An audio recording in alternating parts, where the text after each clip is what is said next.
Hai sobat, di episode berbagi cerita kali ini kita akan ketemu desainer ikonik asal kota Semarang, Mbak Ayu. Mbak Ayu ini sering mengangkat kain lokal dalam setiap desainnya. Seperti apa ceritanya? Kita simak aja berbagi cerita episode kali ini.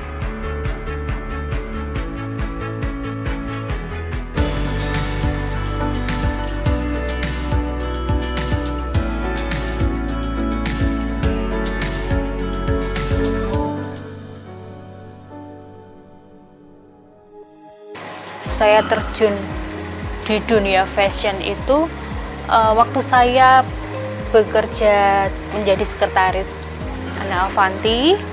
Di situ saya memulai terjun ke dunia fashion.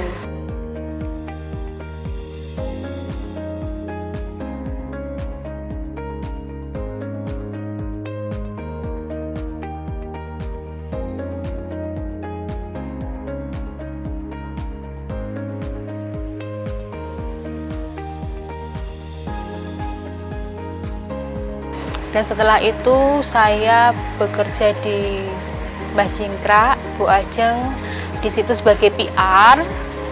Nah, di Mbah Cingkrak itu juga menjual kain-kain batik. Ikut pelatihan, ikut kursus, diikutkan dengan Bu Ajeng, dan Bu Ajeng itu melihat respon saya, melihat kemampuan saya, akhirnya membuka butik juga di sana.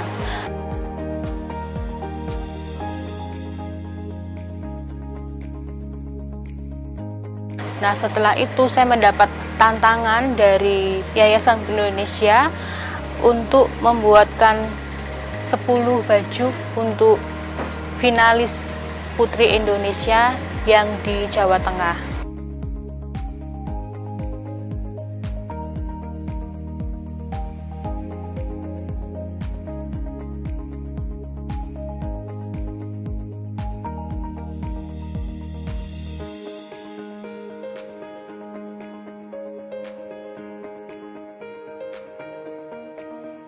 Di titik awalnya saya menerima tantangan itu, saya membuatkan batik 10 batik untuk Putri Indonesia itu. Itu tantangan saya membuat batik itu.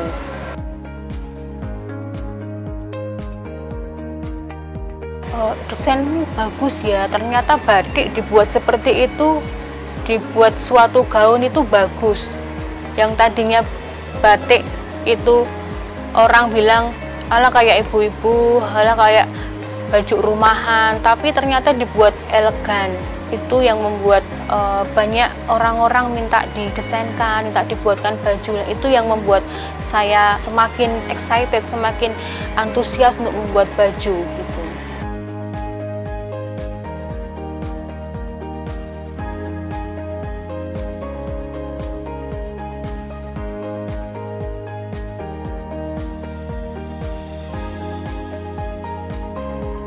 Hal yang menarik itu tantangan saya membuat 10 baju dalam kurun waktu hanya 2 minggu, dan itu tantangan buat saya. Dan itu bisa nggak ya 10 baju itu saya buat untuk dalam artian desain harus beda dan itu harus batik. Akhirnya saya membuat 10 baju dalam waktu 2 minggu. Ya pasti kerja keras, dan kain-kain itu pun saya punya dari pemberian orang, dan itu titik nol awal saya mulai dari kain-kain yang saya punyanya apa gitu. Otomatis pemikiran saya kalau bikin pasti kan budgetnya gimana, sedangkan ini hanya sponsor. Tapi ini tantangan buat saya membuat baju dengan kain-kain yang saya punya, dan kerja keras ya, tidur juga enggak, masih memikirkan ini untuk Putri Indonesia. Ukuran saya juga enggak tahu kira-kiranya kalau model itu seberapa gitu. Jadi ukuran juga enggak tahu, orangnya seperti apa kita enggak tahu, karena dari beberapa kontestan itu nanti yang diambil 30, 20, dan 10 kan enggak tahu seberapa. Akhirnya saya pukul rata itu modelnya, ukuran model ya standar. berpikir terus modalnya seperti apa, nanti gimana, masih bergulat dengan pikiran iya enggak ya, sedangkan waktu hanya 2 minggu. Iya apa tidak, saya dikasih waktu itu 3 hari untuk iya dan tidaknya. Akhirnya saya beranikan diri, pokoknya nikah dulu aja dah, nikah dulu tapi terus kerja keras.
Fakultas Teknik Universitas Dian Nuswantara adalah salah satu fakultas teknik terbaik di Indonesia.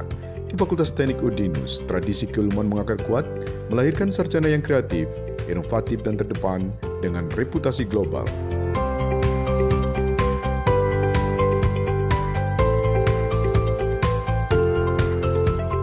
Fakultas Teknik UDINUS menjalin joint program dengan perguruan tinggi ternama baik dalam maupun luar negeri. Fakultas Teknik Universitas Dian Nuswantara memiliki 3 program studi. Program Strata 1 Teknik Elektro, Program Strata 1 Teknik Industri, dan Program Strata 1 Teknik Biomedis. Fakultas Teknik Universitas Dian Nuswantara terus tumbuh untuk menjadi yang terbaik, menghasilkan lulusan yang mampu mengembangkan karyanya demi pembangunan dan kemajuan bangsa.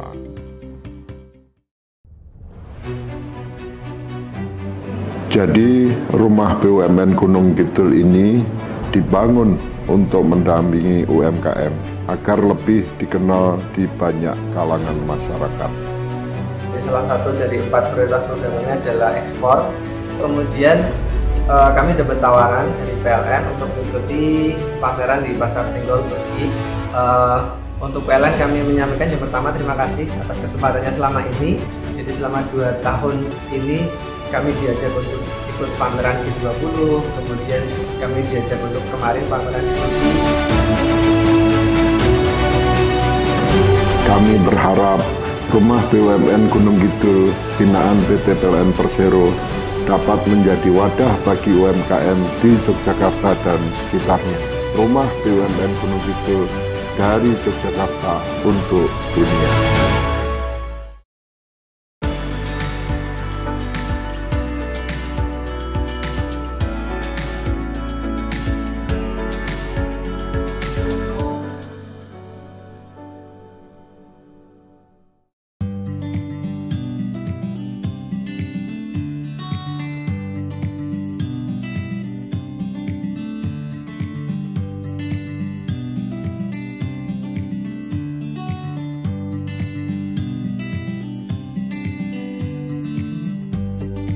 Saya ada fashion show di Seiratu waktu itu ulang tahunnya Expose Management, dan itu juga pakai batik. Nah itu juga saya menyuguhkan batik, ternyata batik itu wow dipakai. Terus Semarang Creative Expo 2018 itu juga menampilkan batik-batik di Taman Kasmaran Semarang.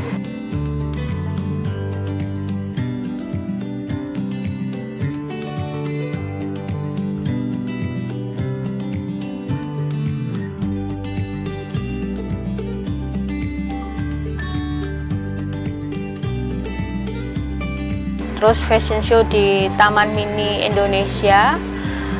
Waktu itu ambasador dari 74 negara tetangga.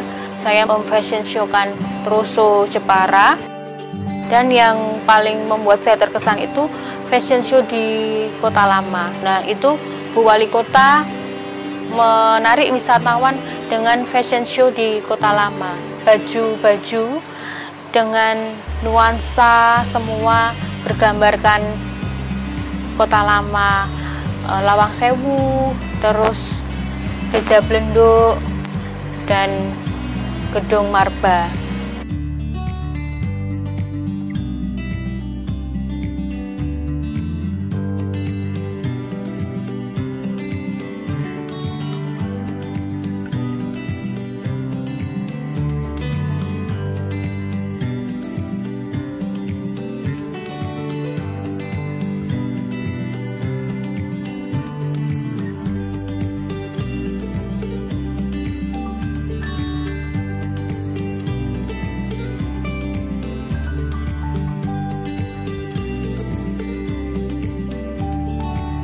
Terus yang terakhir fashion show kebaya merah putih. Ini juga saya mengangkat troso juga, troso, batik, dan kebaya merah putih bersamaan dengan Hari Kemerdekaan Indonesia di Ocean View Jepara. Jadi batik fashion show di atas dermaga Laut Jepara. Dan ini juga menyuguhkan begitu luasnya, begitu cantiknya kota Jepara dengan gambar ikon Jepara juga.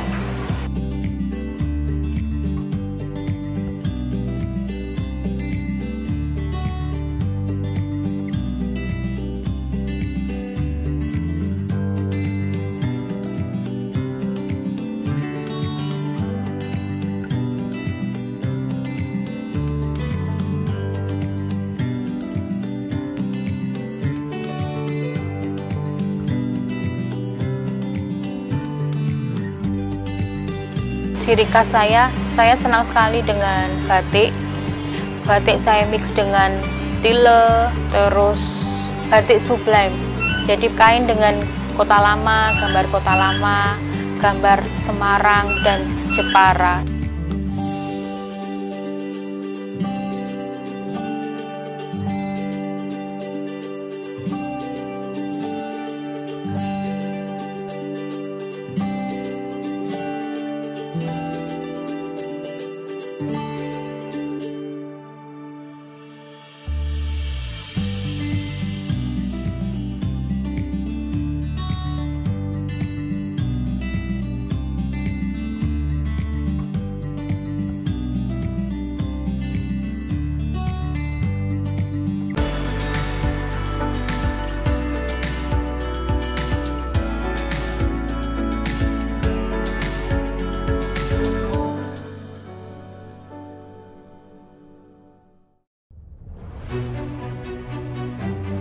Jadi rumah BUMN Gunung Kidul ini dibangun untuk mendampingi UMKM agar lebih dikenal di banyak kalangan masyarakat. Salah satu dari 4 prioritas programnya adalah ekspor. Kemudian kami dapat tawaran dari PLN untuk mengikuti pameran di Pasar Senggol Turki. Untuk PLN kami menyampaikan yang pertama terima kasih atas kesempatannya selama ini. Jadi selama 2 tahun ini kami diajak untuk ikut pameran G20, kemudian kami diajak untuk kemarin pameran di Turki. Kami berharap rumah BUMN Gunung Kidul binaan PT PLN Persero dapat menjadi wadah bagi UMKM di Yogyakarta dan sekitarnya. Rumah BUMN Gunung Kidul dari Yogyakarta untuk dunia.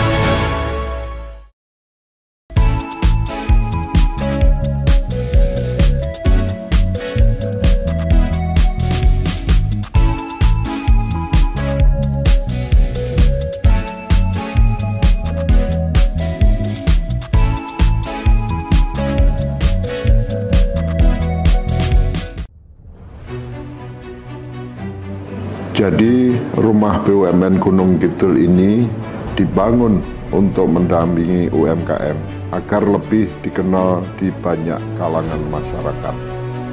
salah satu dari 4 prioritas programnya adalah ekspor. Kemudian kami dapat tawaran dari PLN untuk mengikuti pameran di Pasar Senggol Turki.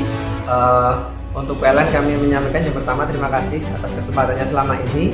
Jadi selama 2 tahun ini kami diajak untuk ikut pameran G20, kemudian kami diajak untuk kemarin pameran di Turki.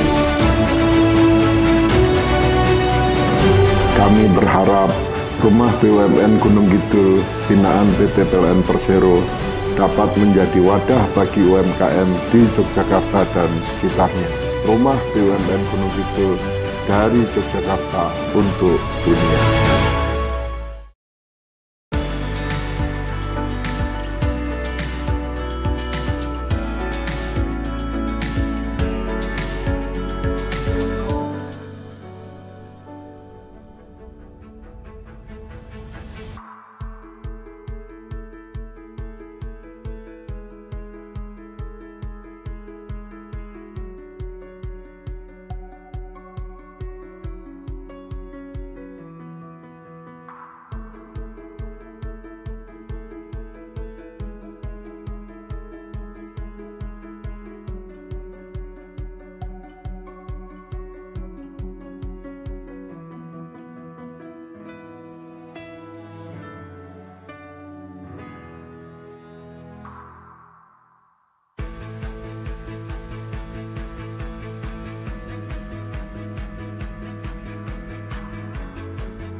Fashion itu luas sekali, cakupannya luas sekali.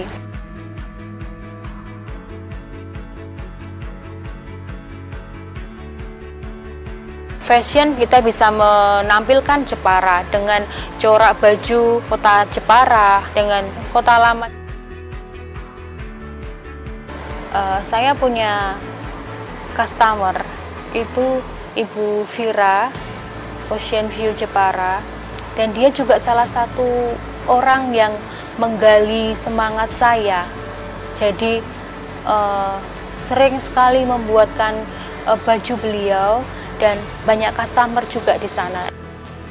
Jadi itu membuat inspirasi dan saya melihat Troso itu ternyata Troso itu bagus sekali, cantik sekali.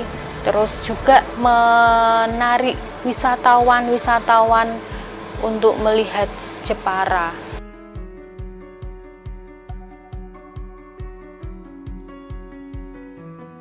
Untuk desainnya merah putih, itu emang dengan hari kemerdekaan, bersama dengan hari kemerdekaan, dan saya mengangkat kebaya. Di situ kan banyak sekali orang-orang asing juga. Saya ingin di era globalisasi ini, wanita itu memakai kebaya, dan kebaya itu dipakai di mana saja pun bisa. Kita ke pantai pun memakai kebaya, dengan show di dermaga kelihatan bagus juga.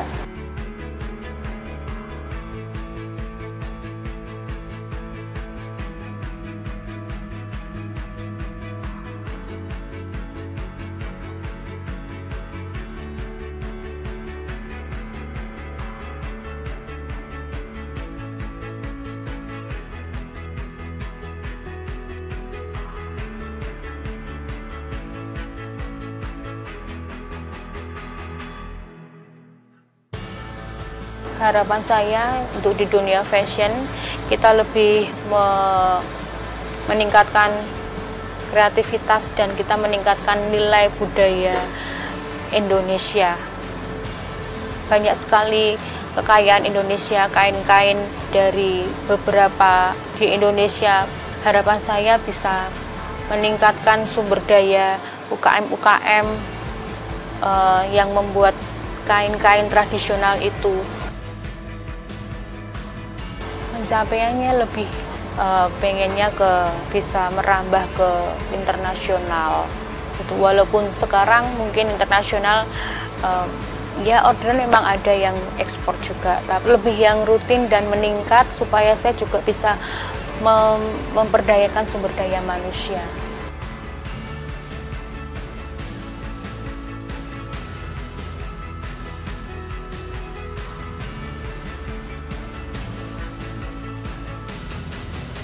sesuatu tidak ada yang instan. Semua kita harus berusaha, bekerja keras, dan kita harus punya master plan. Dan master plan itu kita harus mencapai tujuannya itu harus konsisten.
Hai sobat, berbagi cerita kali ini kita akan ketemu seorang sensei Kempo yang juga ketua Perkemi Pemkot Kota Semarang.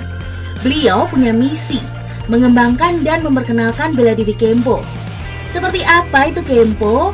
Yang katanya nih sobat, adalah olahraga yang diciptakan oleh biksu Shaolin dan dikembangkan oleh bekas tentara Jepang ini.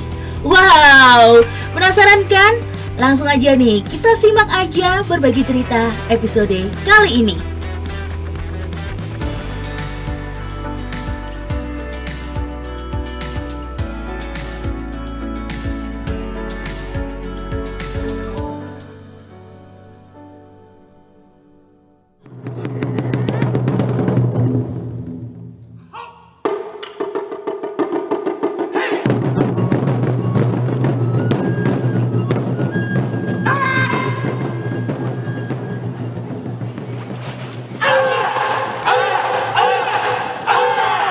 Sejarah Kempo itu panjang mas, jadi sebenarnya dimulai dari abad ke-6 sekitar tahun 550-an. Itu ada biksu Buddha namanya Dharma Kaisi, beliau dari India menyebarkan agama Buddha sampai melawat ke Cina. Nah kemudian dalam perjalanan menyebarkan agama Buddha itu beliau menghadapi banyak tantangan, sampai tantangan-tantangan itu ya termasuk fisik juga, hingga dia dalam kondisi bahaya. Nah di situ kemudian beliau berpikir bahwa seorang biksu itu tidak hanya mempelajari hal-hal yang sifatnya spiritual saja, tetapi harus juga bisa melindungi diri sendiri dan melindungi orang lain. Jadi beliau berpikir kemudian tidak hanya menjabarkan Buddha tapi menghadapi tantangan tidak mampu, tapi harus bisa menghadapi. Makanya beliau kemudian pada saat itu menguasai Indo Kempo, mempelajari bela diri kuno dari Tiongkok. Lalu beliau bertapa selama 9 tahun menciptakan ilmu bela diri baru Dan di situ beliau di kuil Shaolin menciptakan bela diri Shaolin Si Kung Fu, kemudian dikenal dengan Shaolin Kung Fu atau Shorinji Kempo.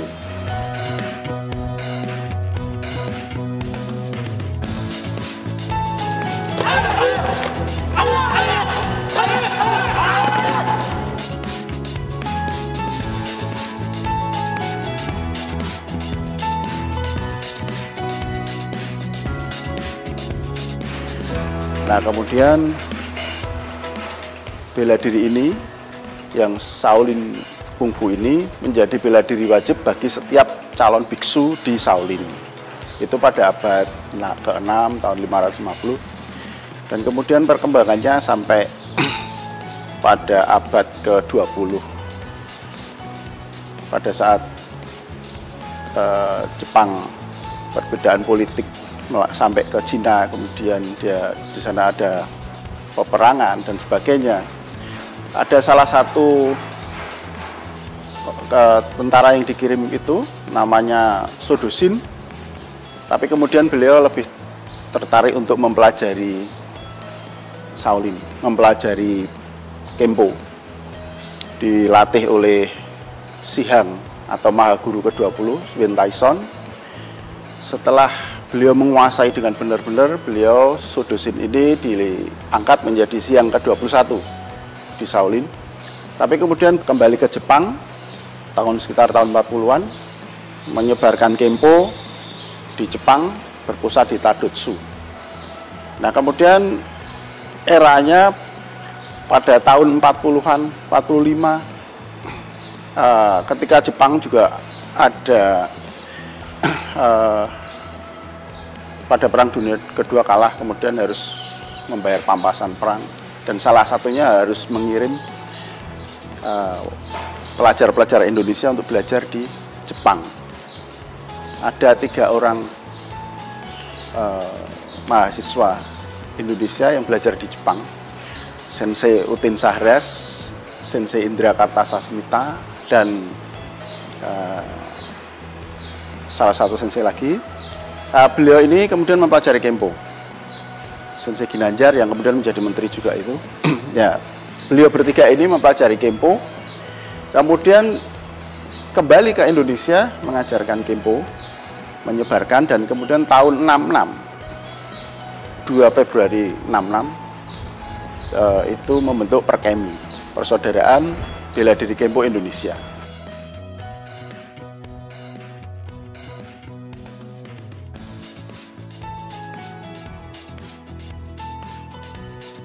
Persaudaraan Bela Diri Kempo Indonesia ini berkembang sejak tahun 66, dan kemudian mulai setelah berkembang di Jakarta, mulai menyebarkan ke luar Jakarta, dan salah satunya itu yang termasuk dojo tertua setelah Jakarta itu adalah Semarang. Jadi ada salah satu kenshi dari murid dari Sensei Indra ini diutus ke Semarang dan mengembangkan di Semarang.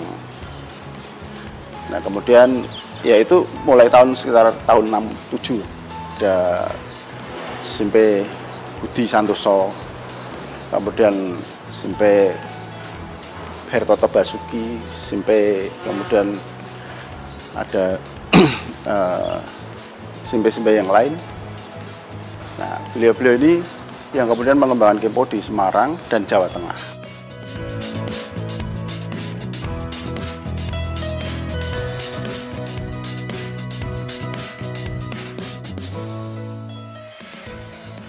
Awalnya dulu satu, kemudian berkembang kan sejak awal itu Kempo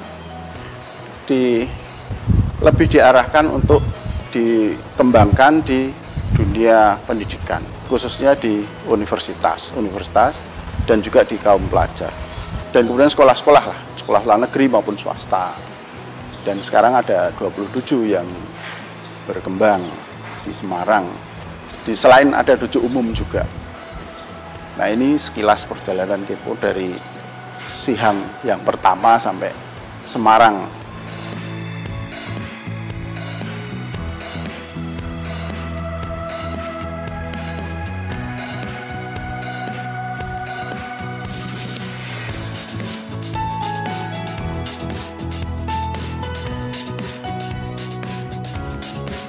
Nah begini, jadi kan ini peran dari Sodusin.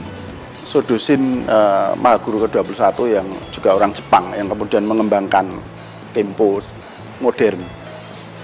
Itu membuat pembaharuan-pembaharuan untuk teknik-tekniknya. Jadi teknik yang ada di Shaolin itu ada di Kempo karena memang Kempo itu dari Shaolin juga. Nah, cuman kemudian teknik-tekniknya itu dimodernisir gitu. Jadi menjadi lebih efektif, lebih simpel, tapi prinsipnya sama. Jadi jurus-jurusnya itu nama-namanya juga sama. Hanya kemudian namanya kan menjadi nama Jepang. Ke Jepang karena beliau orang Jepang. Dan itu kemudian mendunia. Sementara kalau Shaolin sendiri kan tradisi dari Shaolin itu, bela diri Shaolin sebenarnya dulu itu tertutup untuk orang luar, jadi hanya untuk biksu saja. Tapi kemudian menjadi lebih berkembang dan Jepang lebih mengembangkan lagi melalui Sodusin ini, gitu. Tapi secara teknis sama, hanya di Jepang itu menjadi lebih efektif melalui pengolahan teknik dan pengembangan dari Sodusin itu.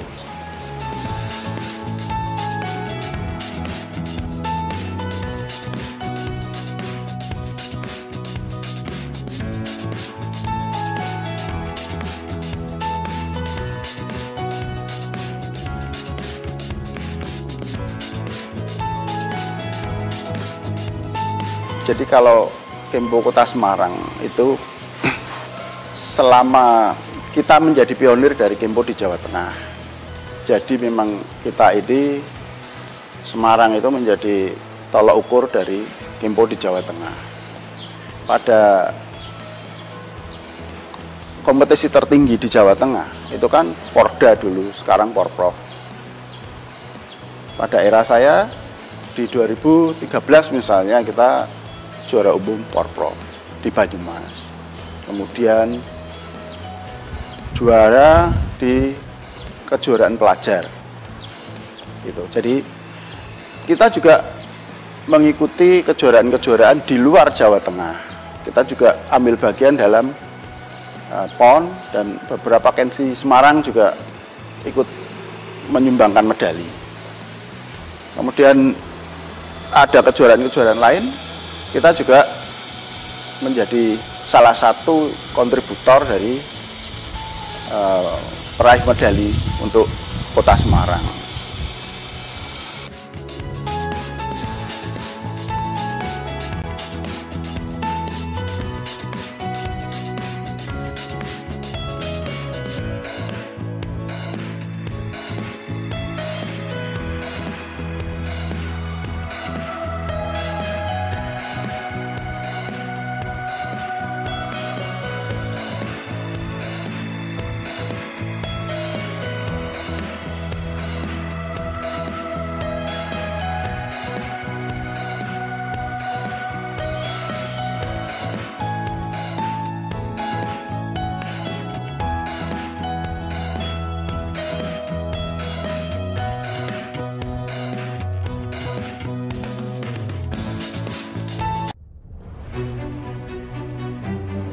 Jadi rumah BUMN Gunung Kidul ini dibangun untuk mendampingi UMKM agar lebih dikenal di banyak kalangan masyarakat. Salah satu dari 4 prioritas programnya adalah ekspor. Kemudian kami dapat tawaran dari PLN untuk mengikuti pameran di Pasar Senggol Turki. Untuk PLN kami menyampaikan yang pertama terima kasih atas kesempatannya selama ini. Jadi selama 2 tahun ini kami diajak untuk ikut pameran G20, kemudian kami diajak untuk kemarin pameran di Turki. Kami berharap rumah BUMN Gunung Kidul binaan PT PLN Persero dapat menjadi wadah bagi UMKM di Yogyakarta dan sekitarnya. Rumah BUMN Gunung Kidul dari Yogyakarta untuk dunia. Wong lulus sekolah malah domblang-domblong, pengen langsung kerja. Mbok kuliah neng Udinus apa kae sing kampuse biru nggone Mbak Yumu kuliah karo kanca-kancane kae lho. Itu Udinus, Universitas Dian Nuswantoro, salah satu pelopor kampus teknologi dan komputer di Indonesia. Nah, contohnya Mbak Yumu karo koncone. Mbak Yumu lulus kuliah langsung kerja. Koncone lulus kuliah buka usaha. Kan iso membuka lapangan pekerjaan. Universitas Dian Nuswantoro, perguruan tinggi terakreditasi unggul dengan 5 fakultas unggulan, program pasca sarjana, dan program doktor. Kampusnya adem, apik kaya mall. Mahasiswane ya akeh sing berprestasi nasional sampai internasional. Udinus berada di pusat kota Semarang dengan akses mudah, lengkap dengan fasilitas laboratorium, sport center, poliklinik, suasana kampus yang edukatif dan kolaboratif. Jolali, yuk daftar Udinus Polke, Universitas Dian Nuswantoro, jempol dan oke.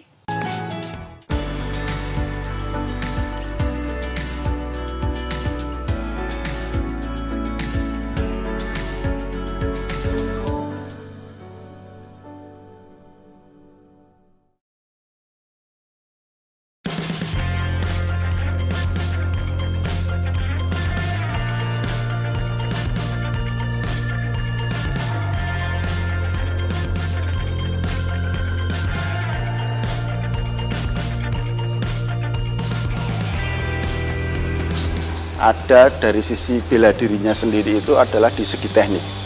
Kalau dari sisi filosofis, kita ada filosofi yang mendasari dari Kempo itu sendiri. Jadi ada banyak filosofi, tapi ada 6 yang menonjol. Seperti misalnya ada Fusatsu Fugai. Itu kan sebenarnya dalam sekali maknanya. Jadi kita dilarang membunuh dan menyakiti.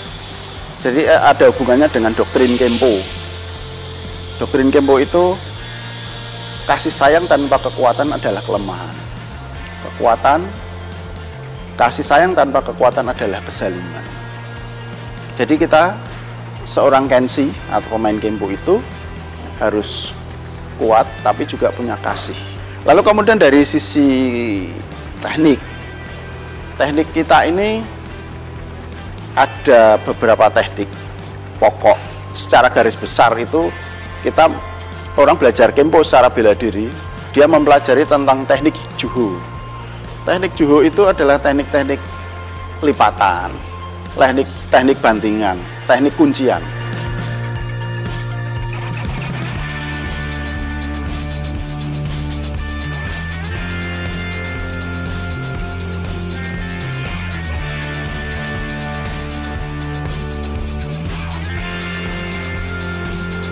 Lalu ada lagi kita mempelajari tentang Seiho.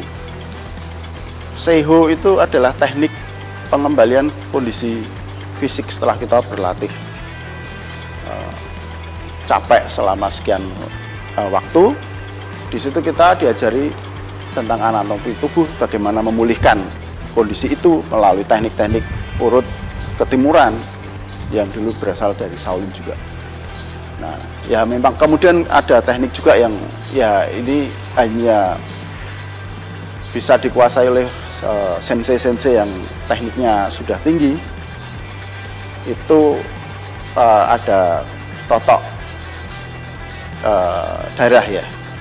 Jadi kalau di film-film kungfu itu ada totok darah. Itu betul.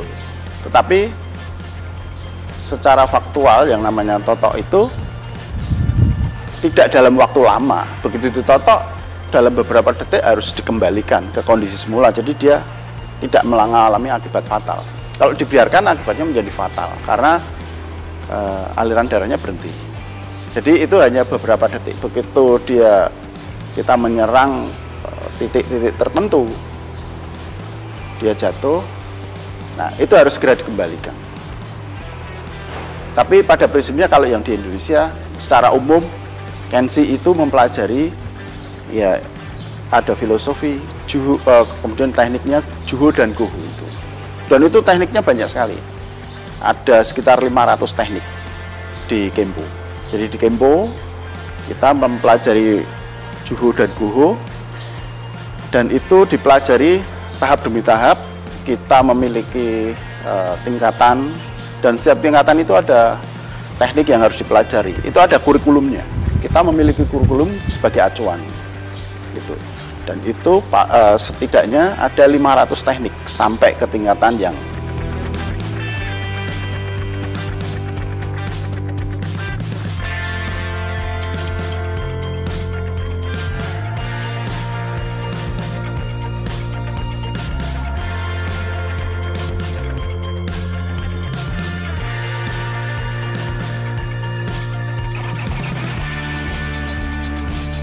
ya memang idealnya seseorang mempelajari Kempo itu diarahkan dari sejak dini. Tetapi kan dalam artian secara fisik dia sudah diperbolehkan untuk berlatih. Jadi usia SD misalnya 7 tahun pas itu bisa mempelajari. Karena secara fisik dia sudah mulai kuat. Tetapi semua itu sesuai dengan porsinya. Jadi sama-sama mungkin sama-sama melakukan teknik, tetapi antara yang belia dengan yang sudah dewasa bebannya kan lain, tetapi pemahamannya sama, tekniknya sama gitu. Tapi memang akan lebih bagus kalau memang dari sejak dini sudah mempelajari Kempo gitu.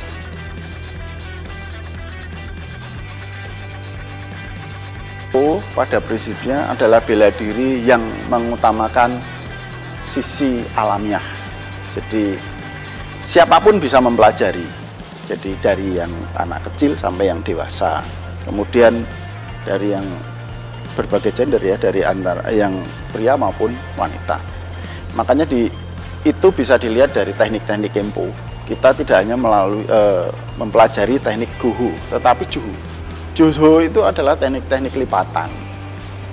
Teknik lipatan itu biasanya memang lebih aplikatif ya. Karena lebih aplikatif dalam arti kalau dalam dunia nyata itu memang kita lebih sering diserang secara tidak langsung.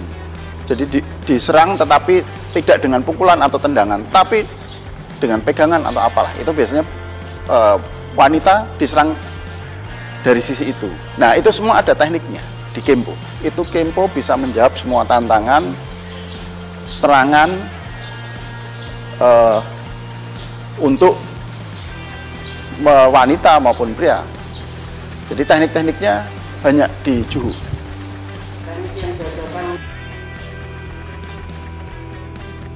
Di Kempo itu teknik yang dipelajari itu tidak membedakan wanita dan pria.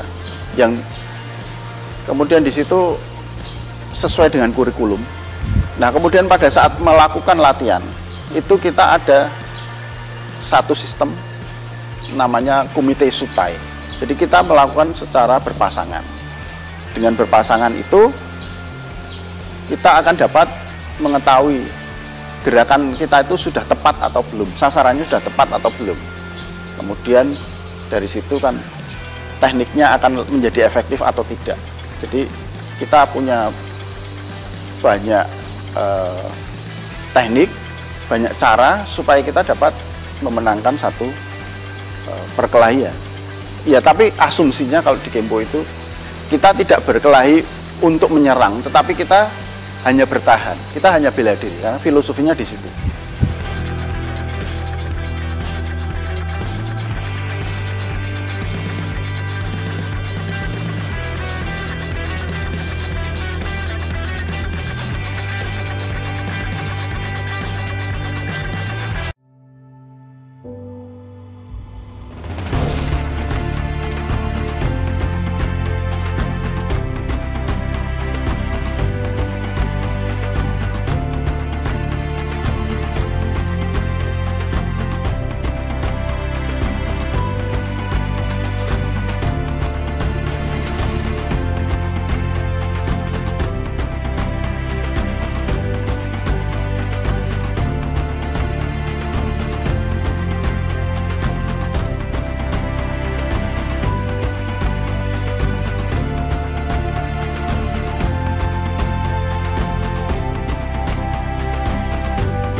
Jadi rumah BUMN Gunung Kidul ini dibangun untuk mendampingi UMKM agar lebih dikenal di banyak kalangan masyarakat. Salah satu dari 4 prioritas programnya adalah ekspor. Kemudian kami dapat tawaran dari PLN untuk mengikuti pameran di Pasar Senggol Turki. Untuk PLN kami menyampaikan yang pertama terima kasih atas kesempatannya selama ini. Jadi selama 2 tahun ini kami diajak untuk ikut pameran G20, kemudian kami diajak untuk kemarin pameran di Turki.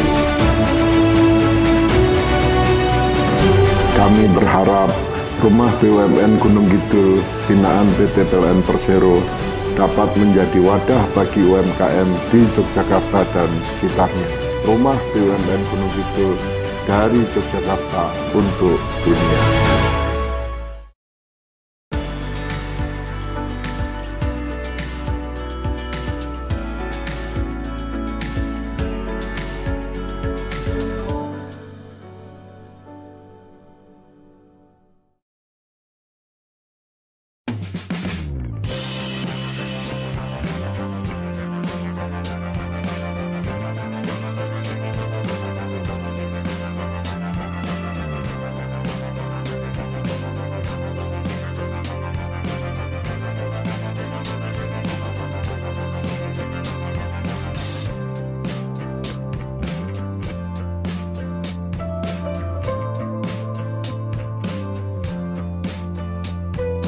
Kejuaraan itu ada 2 nomor, ada embu, ada randori. Embu itu adalah kerapian teknik. Jadi kerapian teknik itu pemain atau kensi yang ikut kejuaraan nomor embu itu dia memainkan teknik-teknik kempo secara bisa berpasangan, bisa beregu. Itu tergantung nomornya. Kalau berpasangan itu ada berpasangan campuran, ada berpasangan putra atau putri begitu. Nah itu teknik-teknik kempo yang kemudian disebut wasa itu dimainkan dalam embu itu. Jadi di kempo itu kalau dimainkan secara berpasangan kemudian menjadi wasa. Nah, wasa itu kemudian dimainkan dirangkai dalam sebuah embu. Dalam satu embu itu ada 6 komposisi. Nah, setiap komposisi ada 2 wasa. Itu dimainkan secara bersamaan. Ya, gitu. Itu untuk embu. Kemudian untuk randori itu perkelahian bebas. Cuman perkelahian bebas di sini itu di kempo memang kita ini tujuannya adalah mengembangkan kemampuan kensi untuk meraih poin setinggi-tingginya, tetapi tidak dengan membunuh lawan. Jadi kita ini mencari poin. Jadi pada saat mereka fight randori itu mereka yang dinilai adalah tendangan yang masuk atau pukulan yang mengenai dengan telak, tetapi itu semuanya kita sudah dilindungi oleh head protector, hand and glove maupun body protector. Jadi semuanya safe. Karena pada prinsipnya kalau di kempo randori itu kita sama-sama saudara. Jadi ini kita mencari poin. Jadi poin masuk, tapi tidak untuk menjatuhkan gitu.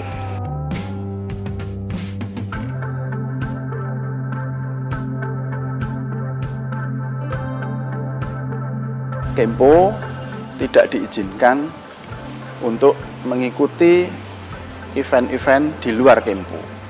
Jadi kempo ini sesuai dengan doktrinnya bahwa ini adalah bela diri yang hierarkinya begitu kuat, kemudian filosofinya begitu kuat.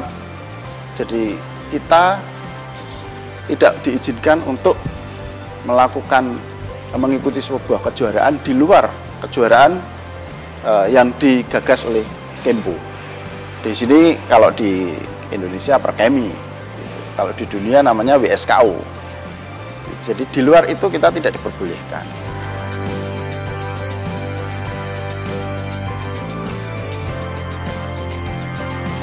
Ada yang tertarik dengan kempo, kita Perkemi Pengkot Semarang itu mengampu 27 yang sudah ada. 27 itu ada di 7 universitas tujuh sekolah dan juga umum. Yaitu nanti bisa dikonsultasikan dengan cabang kalau misalnya mereka tertarik untuk mengikuti bela diri Kempo. Bisa ke sekretariat Kempo saja, Perkemi Pemkot Kota Semarang, ada di Pusponjolo Selatan 1B. Kita berharap bahwa Kempo ini akan berkembang di semua kalangan di Kota Semarang ini, tidak hanya di kalangan kaum pelajar, tetapi umum juga, karena Kempo ini untuk semua. Jadi, tapi satu hal pada prinsipnya bahwa Kempo secara bela diri dan secara filosofi itu sebenarnya bukan merupakan sebuah sesuatu yang sangat sulit untuk dikuasai, tetapi ini sebenarnya merupakan sebuah kebutuhan. Semuanya harus memiliki bela diri, dan pada poinnya bahwa Kempo ini tujuannya adalah tidak menciptakan jagoan, tetapi kita ini sebenarnya adalah karakter building. Jadi membentuk manusia yang baik, yang berani. Jadi untuk menjadi yang baik, dia harus bisa menjaga dirinya sendiri maupun orang lain. Dari doktrin Kempo saja, ya, bahwa kasih sayang, kekuatan tanpa kasih sayang adalah kezaliman. Kasih sayang tanpa kekuatan adalah kelemahan. Jadi setiap manusia itu harus kuat dan punya kasih sayang.